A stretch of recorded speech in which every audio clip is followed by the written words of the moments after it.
បាទសួស្តីបងប្អូនទាំងអស់គ្នានេះគឺស្ថានភាពដែលក្រមប៉ូលីសកំពុងជួយសង្គ្រោះ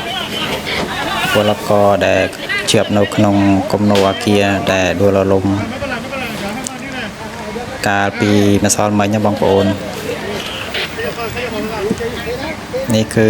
ប៉ូលីសកំពុងជួយសង្គ្រោះបរិសម្នាក់បងប្អូនដែលជាប់នៅក្រោមអគារណា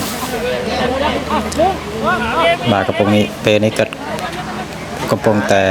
ជួយទាញបរិសចេញពីគំនរថ្មបងប្អូននេះដោយសារតែជើងគាត់ជាប់នៅក្នុងថ្មបងប្អូនអញ្ចឹងប៉ូលីសកំពុងតែជួយទាញគាត់ចេញមើលទៅគួរឲ្យអាណិតណាបងប្អូនអើយយើងตอนไหนตรงนี้ตอนไหนបងប្អូនគេបងប្អូនយើងញាតិគេញាតិយើងហេតុតែជីវភាពបងប្អូនកុំប្រឹងប្រែងធ្វើការចាំមើលមិនឃើញទេបងប្អូនអើយគ្រោះថ្នាក់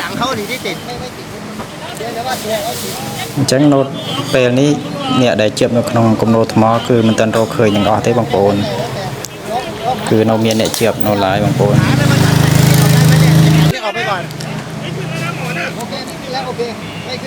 ក្រុមប៉ូលីស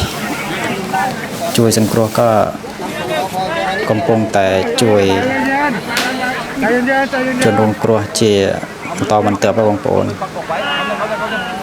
ញ្ចឹងមាន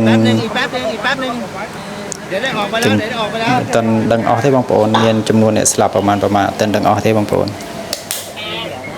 รถรอ